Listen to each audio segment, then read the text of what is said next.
va commencer par une petite présentation de Lucas pour ceux qui ne connaissent pas, même si on est venu plusieurs fois pour le meet-up chez Lucas. Je vais faire dans les grandes lignes. Mais donc, Lucas est une entreprise qui a été créée en 2002 par notre PDG actuel, Gilles Sadger. Vous avez ici quelques grands chiffres, mais ça vous donne une idée aussi de notre parc client. Plus d'1 million d'utilisateurs, 5300 clients, 310 collaborateurs. Je suis arrivée chez Lucas il y a 4 ans, on était 80. On a connu des phases de croissance assez conséquentes d'ailleurs sur notre organisation produit. On a vécu des choses intéressantes en termes de méthode, dont le design sprint a fait partie.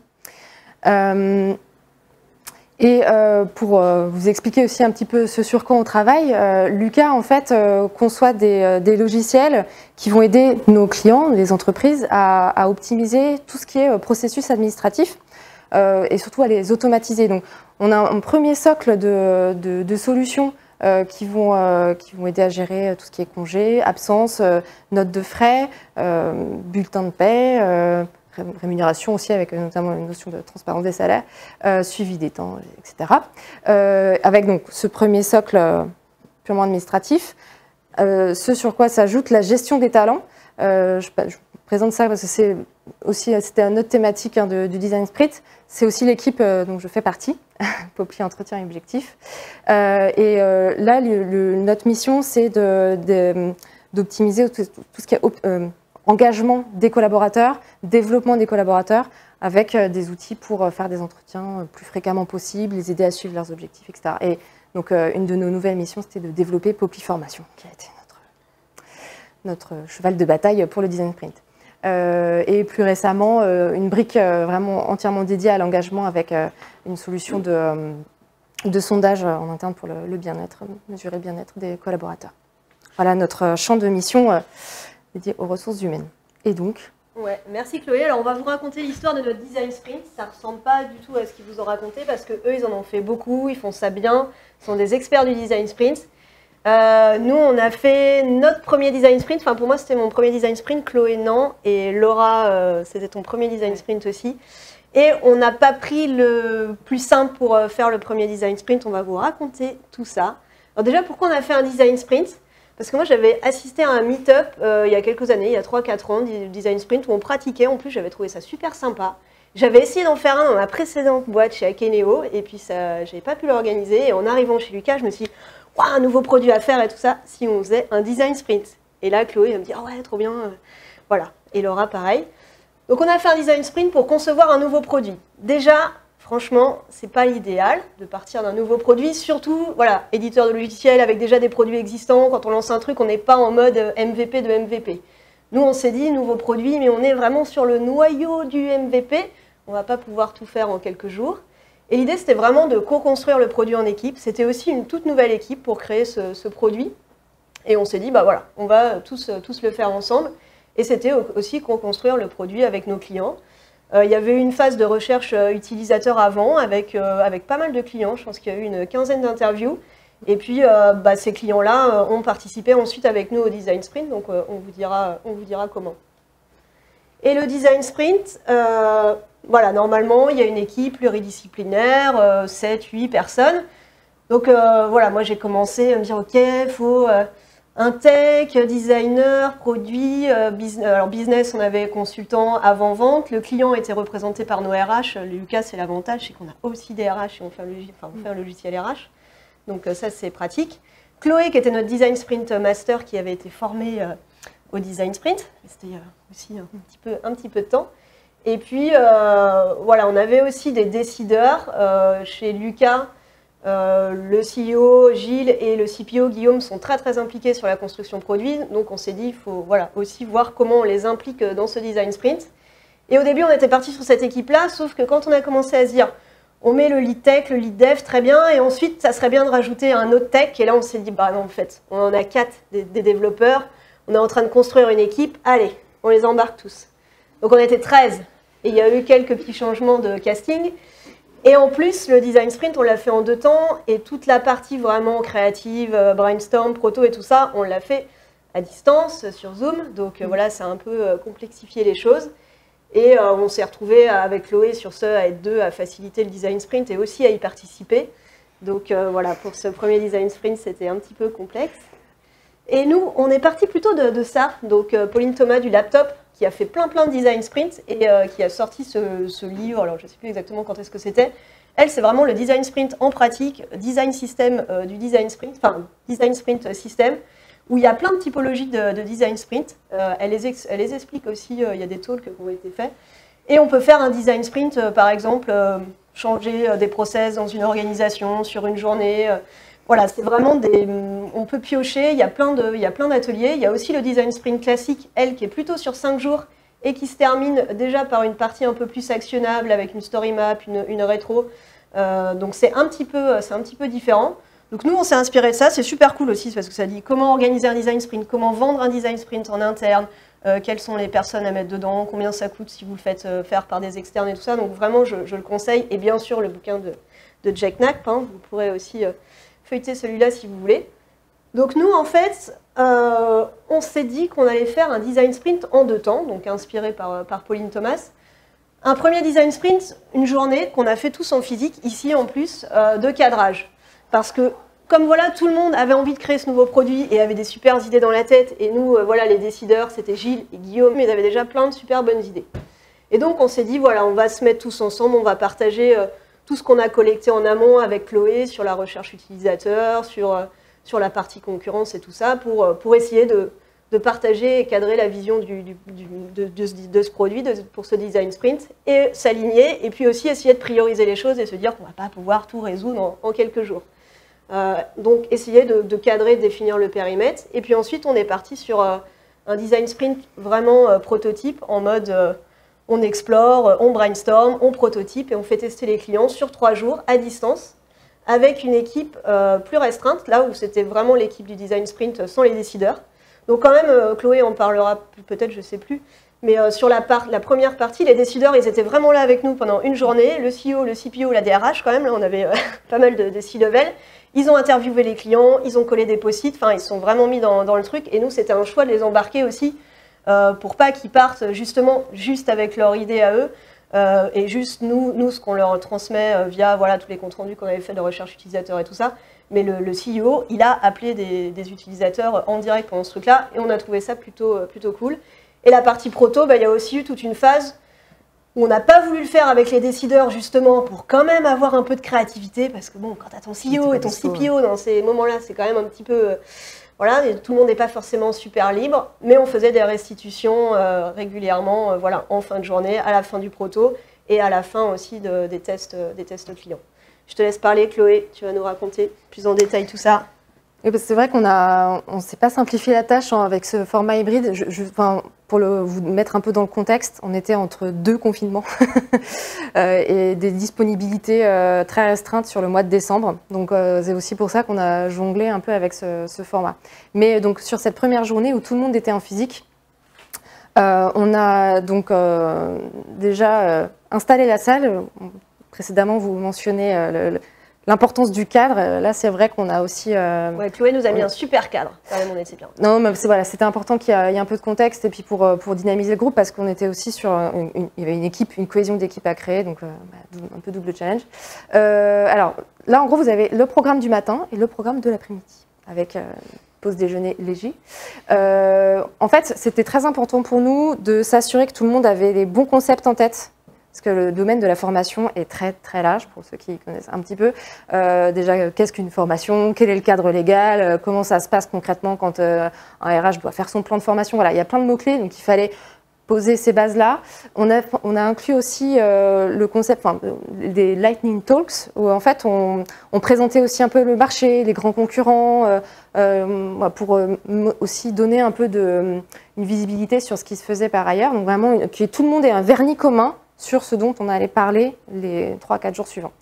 Avec aussi un accent mis sur la préparation des interviews, parce que là aussi on voulait profiter d'avoir tout le monde sous la main pour faire participer tout le monde aux interviews. Recherche utilisateur étant très importante aussi pour nous, on avait déjà pas mal déblayé le terrain en amont, mais là on voulait que les gens entendent les mots des clients, leur pain, enfin toutes les problématiques, les questionnements, les besoins, les réactions. On peut lire des kilomètres de compte rendu d'interview, ça ne change pas les anecdotes qu'on entend soi-même quand on pose des questions. Donc, un grand moment de brief sur la matinée, qui a été actif quand même, je vais vous expliquer après. Et la deuxième partie de la journée, où là, on a passé pas mal de temps à interviewer les clients qu'on avait sélectionnés. Et on a fait des groupes autour de l'Empathy Map. Je vais vous montrer à quoi ça ressemble. Ce qui était aussi important, et c'est aussi tout le travail qu'on a fait avec Laura et Delphine de préparation de cette journée et de celles qui ont suivi, c'est qu'on a vraiment utilisé voilà, la théorie, tous les conseils qu'on peut y trouver. On a vraiment essayé de piocher comme une sorte de catalogue pour adapter au fonctionnement qu'on avait déjà en interne auprès de l'équipe et aussi les contraintes qu'on avait de par notre organisation produit. Là, on ne répondait pas à un client, on était nous-mêmes un peu nos propres clients en faisant intervenir le décideur. Enfin, c'était un contexte un peu spécial. Ce qui fait qu'on s'est tenu à faire un livrable à la fin de chaque journée pour avoir vraiment ce côté petit pousset, vraiment quelque chose qui se construit au fur et à mesure. Et donc, en essayant d'être à la fois ambitieux mais réaliste, on s'est fixé les objectifs chez nous, donc on était bien calés sur ça. Donc, sur cette première journée, notre but, c'était de faire une phrase. Juste une phrase. Je peux vous dire qu'on y a passé 8 heures.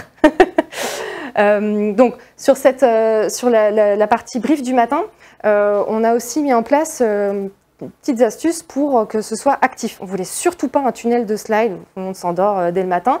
Donc, pendant que Delphine posait le contexte, expliquait tous les concepts autour de la formation, tous les participants avaient des post-it de plein de couleurs différentes avec des actions différentes. Donc, dessus, ils devaient noter toutes les infos du brief qu'ils avaient retenues. Et quand on leur parlait, par exemple, de nos premières conclusions de recherche utilisateur, qu'est-ce qu'ils avaient retenu, quels sont les problèmes qui les ont interloqués ou questionnés, etc. Ils avaient aussi donc, des post-it rouges et des post-it verts. Quand on a fait les Lightning Talks sur le marché, pour leur expliquer un peu ce qui se passait à l'extérieur, s'il y avait une idée qui leur plaisait bien, que ce soit en termes d'interface ou de stratégie, ils pouvaient le noter aussi sur leur post-it. Et à l'écoute, au moment de la préparation des interviews, ils pouvaient aussi faire le pendant client, sur les besoins des clients. Et alors, avant la dernière couleur, quand on a fini toute la phase de brief, tout le monde avait ses post-it avec ces 4 couleurs-là, et on a positionné ces post-it-là sur les tableaux blancs que vous voyez juste derrière vous, qui nous ont été fort utiles parce que donc, ça nous a permis déjà de voir déjà les compréhensions, s'il y avait des zones d'ombre, des choses à réexpliquer rapidement auprès des participants, parce qu'on était quand même assez nombreux.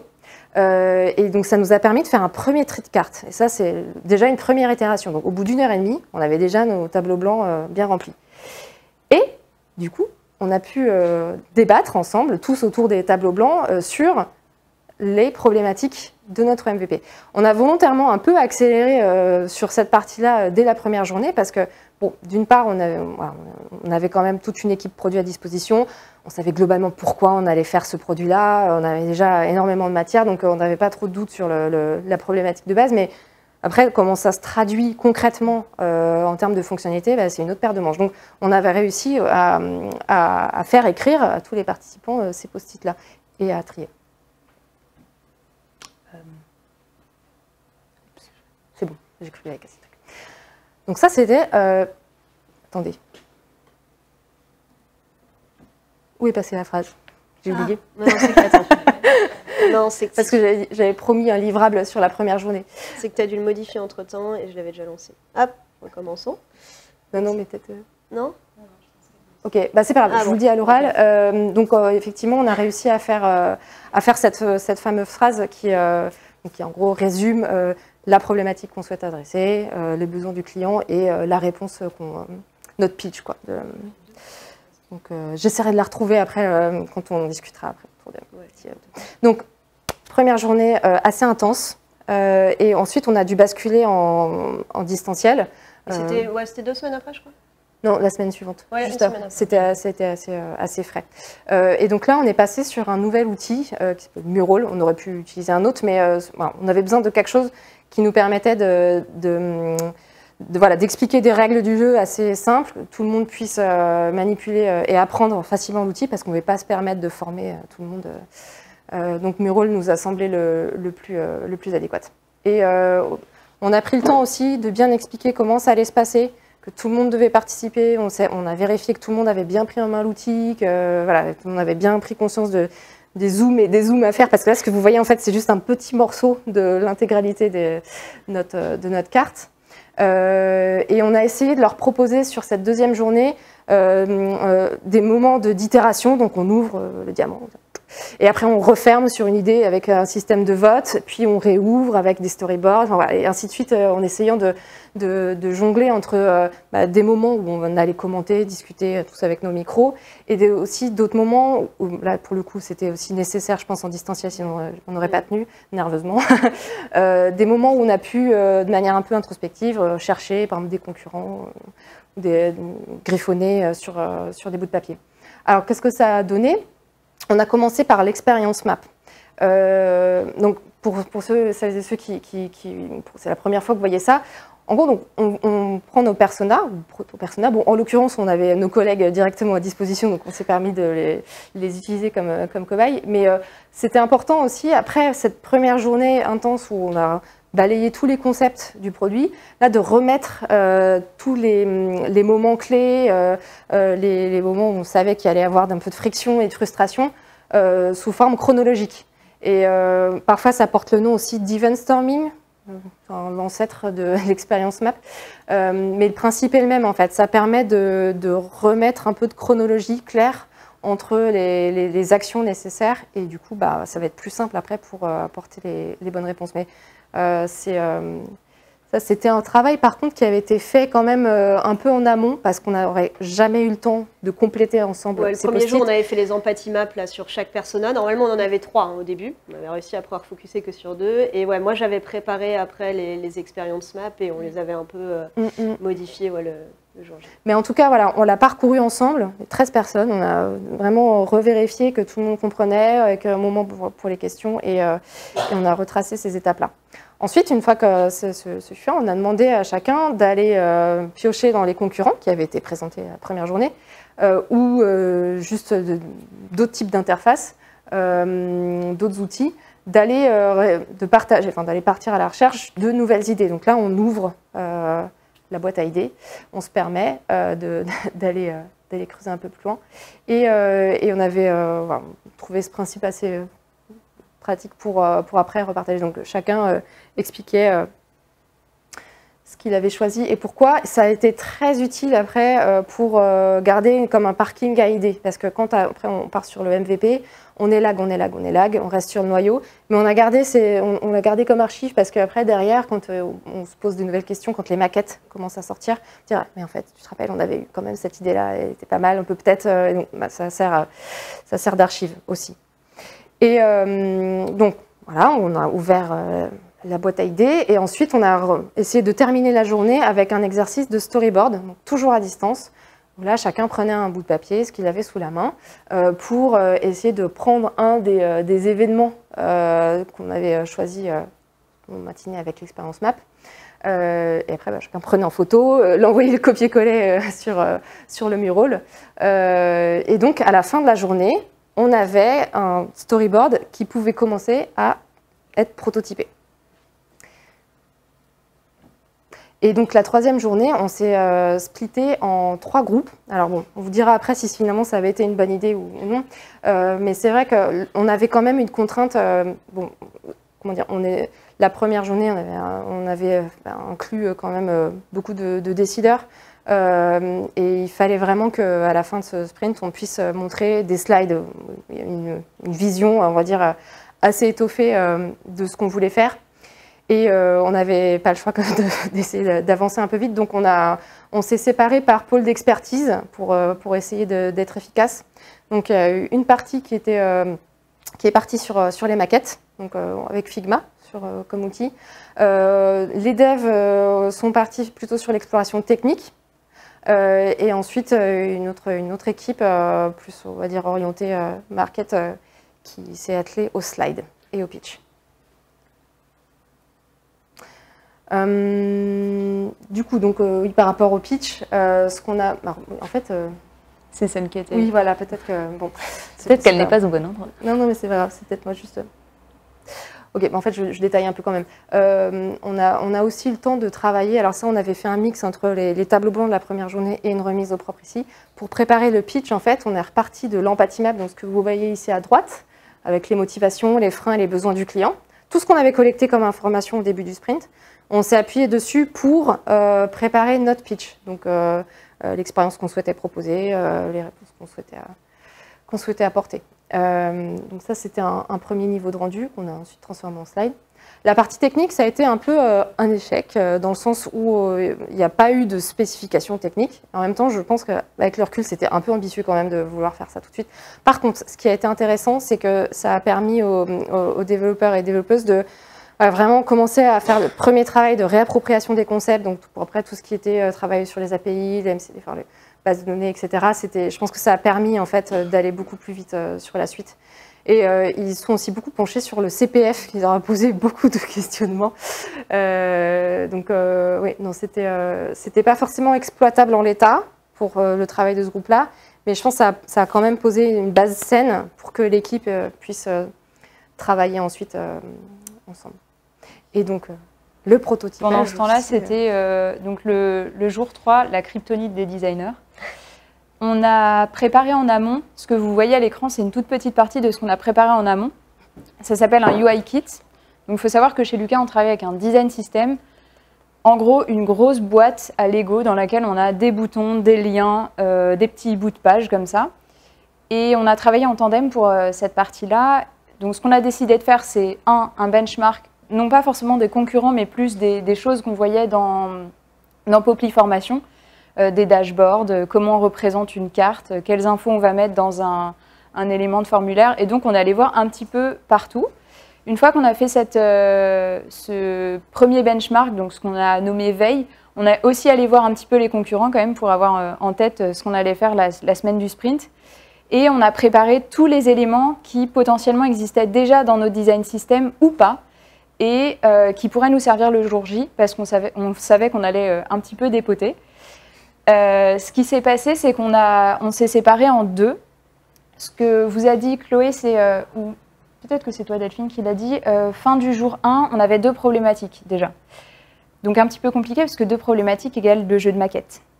Ouais, on était deux, c'était parfait. Donc on a fait chacun une dizaine de maquettes.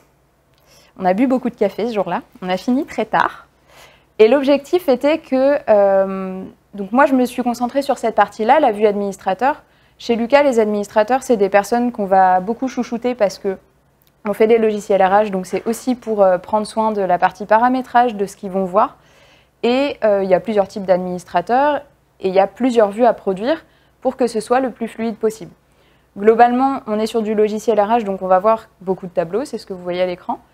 Mais l'idée, c'était aussi qu'on puisse le faire tester, donc on a monté des micro-prototypes.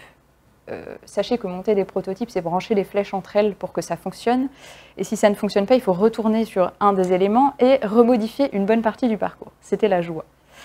Pendant ce temps-là, mon collègue était sur la partie vue collaborateur. Donc là, c'est une vue normalement un petit peu plus sympathique. On n'est pas toujours très doué pour faire du sympathique. Donc on a fait ce qu'on a pu sur le temps imparti. Généralement, on essaie de mettre un peu plus d'illustrations et de choses vivantes.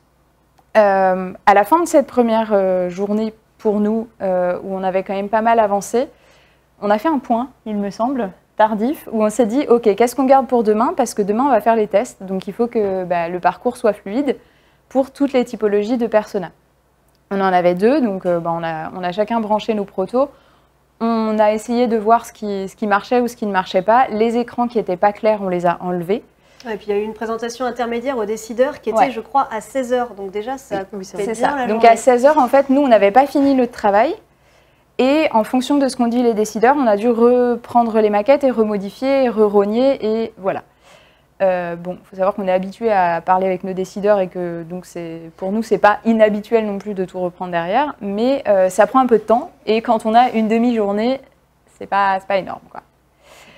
Donc, ce qui s'est passé, c'est que le lendemain, on avait 7 clients. Donc, on a fait 7 tests répartis entre le matin et l'après-midi, sachant qu'il fallait aussi boucler les slides pour le pitch, puisque en fin de journée, on présentait une partie de l'équipe qui faisait les slides et ce qu'on a appelé démo, pitch démo, présentait ça aux décideurs. Et dans le temps entre les deux, il fallait faire tester à des clients et prendre du feedback. Donc ce qui était bien, c'est qu'on avait parmi nos clients Lucas, puisque nos équipes utilisent toutes nos logiciels. Donc on s'est aussi permis d'aller interroger des personnes dans l'équipe RH. Et globalement, pour les tests, ce qu'on a fait, c'est que des petites équipes appelaient les personnes et montraient le jeu de slides avec quelques écrans, avec l'enchaînement des deux personas, et on essayait de voir comment ils comprenaient les choses, est-ce que ça leur parlait. Il y avait une partie un peu plus business aussi dans cette présentation, ce qui nous a permis de capter pas mal de feedback. Et c'était les clients qu'on avait interviewés aussi le premier jour. On a repris les clients qu'on avait déjà fait participer, histoire d'avoir une continuité et qu'ils puissent se sentir aussi impliqués dans le projet. Donc ce qui s'est passé, c'est qu'ils étaient plutôt contents parce qu'on a essayé de répondre en fait aux besoins qui nous semblaient les plus importants et ce qui remontait le plus lors des interviews. Globalement, ça s'est bien passé. On a demandé aussi alors on n'a pas fait le attractif qu'évoquait The Tribe tout à l'heure. On a plus fait au feeling sur 5. On aime bien les rôtis chez Lucas, donc les rôtis c'est sur 5 comment s'est passée cette réunion. Là on leur a demandé sur 5 comment vous notez l'expérience. Et on a fait un petit ratio, donc globalement, ça s'est plutôt bien passé. Comme je vous le disais, il y avait aussi une partie business, et donc on leur a demandé est-ce que ça vous semble coller avec ce que vous attendez? Est-ce que vous aimeriez bien avoir ce produit? Oui, bon, on est toujours sur 7 personnes, donc c'est un petit peu léger, mais ça permet d'avoir une tendance, et pour nous, en tant qu'équipe, ça s'était bien passé. Ouais, c'était quand même un noyau de MVP, donc déjà qu'ils nous disent oui, ça nous convient, et c'est cool, et vous nous faites rêver, c'était déjà une super truc. Et c'est vrai qu'il y en a un qui a dit c'est ma meilleure réunion de la semaine. Alors là, on était super contents quand tu nous as dit ça. Alors les difficultés, parce qu'effectivement, ça a été un petit peu compliqué. Alors on a beaucoup de verbatim sur l'exploration technique. Pourquoi? Parce que sur ça, on a mis beaucoup de devs. Et puis ça s'est fait un peu en last minute, où on s'est dit on n'a pas envie de choisir les devs, on veut tous les impliquer dedans, on veut vraiment créer une équipe. Et sur ça, ce jour un peu sur la partie proto, voilà, l'idée, ça a été de dire, on rassemble les devs ensemble. Moi, je leur ai fait un petit brief sur les concepts, sur les trucs. Voilà, Chloé avait fait une étude sur la concurrence, qu'ils aillent voir les concurrents, qu'ils aillent voir aussi le CPF. Bon, ils se sont retrouvés un peu tout seuls ensemble, à distance. C'était pas simple, on les avait pas suffisamment briefés. Je pense que ça aurait été bien qu'il y ait quelqu'un, soit Chloé, soit moi, avec eux. Et puis nous, c'est vrai, quand on avait un peu de temps, on était plutôt à bosser avec les designers pour revoir ce qu'ils avaient fait. Donc cette journée-là, même si on était deux avec Chloé, il y avait 3 groupes, c'était un peu compliqué. Donc on les a un peu laissés tout seuls et clairement, voilà, ça a été complexe. Le mix visio-présentiel, bon, ça c'est sûr, hein, si vous pouvez faire des design sprints en présentiel, c'est franchement l'idéal. Hein. On a quand même galéré avec ça et c'est sûr que les journées à distance, faut prévoir beaucoup moins d'ateliers. On a beaucoup élagué par rapport à ce qu'on voulait faire. Enfin, clairement, il faut prévoir plein de pauses. On faisait aussi beaucoup de moments en individuel et puis après en collectif. Il y a beaucoup de pauses. Enfin, c'était vraiment pas simple.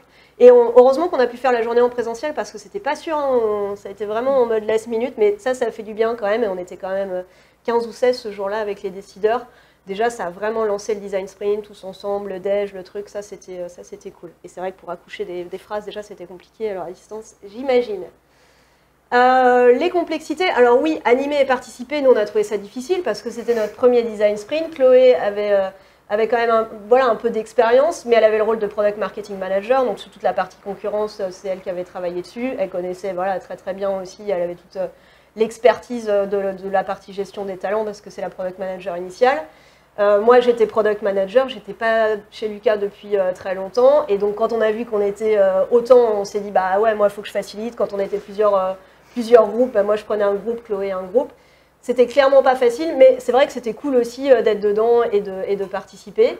L'exploration technique, bon je vous en ai parlé, ça c'est sûr qu'on l'a fait un peu à l'arrache et voilà. C'était le module que tout le monde attendait, les commerciaux et tout ça, il avait déjà été décalé, enfin tout le monde attendait ce truc-là.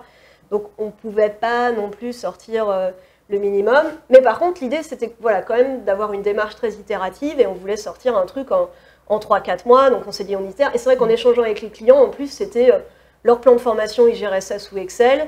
Ils avaient Lucas, ils faisaient du Excel, ils remettaient dans Lucas. Donc nous, là, on remplaçait un peu le Excel sur une partie, on faisait un truc un peu sympa. Voilà, enfin, c'était pas hyper complexe les besoins initiaux.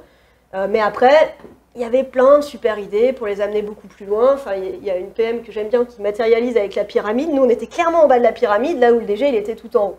Donc, on a essayé de parler aussi un peu de ces idées-là aux clients. Et ils nous ont dit, oui, c'est sympa, mais nous, déjà, il nous faut la base, quoi, parce que votre truc là-haut, ça nécessitait aussi plein de travail de leur côté, de construction. J'ai même un peu oublié ce que c'était depuis. Mais voilà, clairement, ça n'a pas été super simple. Et réellement, tu vas parler des bénéfices. Il y a quand même eu des trucs cool suite à ce design sprint. Même si, au final, alors on ne peut pas dire que c'est... Enfin, est-ce que ça a été un échec ou pas, je ne sais pas. Chloé nous dira à la fin, peut-être. On ne vous a pas dit tout à l'heure, mais les verbatims qu'on a extraits, c'est les membres de l'équipe. Le dernier jour, on a demandé un feedback écrit à chacun pour pouvoir voir comment on pouvait s'améliorer, est-ce qu'on devait en refaire ou pas, et prendre un peu le pouls de chacun. Parce qu'effectivement, on ne s'est pas vu sur les derniers jours, et ça a quand même un gros impact sur comment les gens peuvent ressentir les choses. Donc là, ce sont nos collègues qui ont parlé, qui ont globalement été très contents qu'on co-crée les choses, qui ont découvert des outils. Par exemple, Mural, c'est pas quelque chose qui était connu et c'est quelque chose qui a bien été apprécié. Bon, faut savoir que Lucas, c'est quand même un petit peu des geeks qui aiment tout ce qui fait des paillettes, donc on n'était pas trop loin non plus, on s'est pas trompé. L'orga, c'est vrai que Delphine et Chloé ont fait un travail monstre, notamment pour aménager cette zone, pour que ce soit confortable pour tout le monde, pour qu'il y ait assez d'espace, pour qu'on puisse être au calme quand on avait besoin de faire des ateliers. Et aussi sur Mural, et aussi ce qu'on disait, c'est il y a eu une mise à jour des personas avec le parcours que vous avez vu. Ça, c'est le soir qu'elles faisaient ça, les filles, donc c'est aussi, ça demande de l'engagement. Et globalement, les belles maquettes, bon, les gens sont souvent contents quand on sort des maquettes parce que ça leur permet de visualiser, notamment côté dev. Donc ce qu'on en a tiré, c'est effectivement co-créer, c'est hyper important. On le savait déjà, en tout cas, on a déjà pu l'expérimenter sur des formats beaucoup plus petits, mais là, ça permet vraiment de cimenter les personnes et de faire en sorte que tous les métiers puissent contribuer. Sur la partie maquette, on ne l'a clairement pas assez fait et c'est vrai qu'on essaie de le faire de plus en plus, en tout cas dans l'équipe où je suis aujourd'hui qui n'est pas Poply. On essaie de le faire en créant des ateliers plus petits formats et les devs vont pouvoir réagir sur des maquettes ou nous aider à les étoffer. Ça a un peu manqué, mais ils étaient quand même contents d'avoir pu participer à la partie storyboarding et dessiner des choses. On a pu découvrir les métiers des uns des autres. Alors j'ai marqué en tirer une vocation, parce qu'on a une collègue qui était commerciale et qui est devenue PM. Donc c'est plutôt beau comme découverte, c'était plutôt chouette. On a aussi pu construire une équipe soudée, donc l'équipe qui a été constituée pendant ce moment-là, elle est restée. Ça a un peu bougé parce que l'équipe Poply derrière a bougé aussi. Mais globalement, cette équipe-là fonctionne. Et ça nous a permis aussi de tester sur ce format. Moi, mon constat, c'est que ça ne fonctionne pas en interne. Prenez des gens en externe si vous voulez faire ça, ou faites-le pour d'autres boîtes. Peut-être que c'est parce que chez Lucas, peut-être que c'est parce qu'on a des tempéraments forts, je ne sais pas. Mais ça nous a permis de nous rendre compte que des petits ateliers, donc si on avait pris jour 2 par exemple, où on va idéer tous ensemble, bah, ça aurait marché. Mais le global, ça ne fonctionne pas vraiment. Peut-être qu'il aurait fallu intégrer les décideurs tous les jours autrement, je ne sais pas, mais je ne pense pas que ce soit le bon format pour nos équipes et pour notre entreprise. Voilà, mais globalement, nous, on a trouvé ça très chouette de pouvoir le mettre en place et de voir ce que ça crée derrière pour les équipes.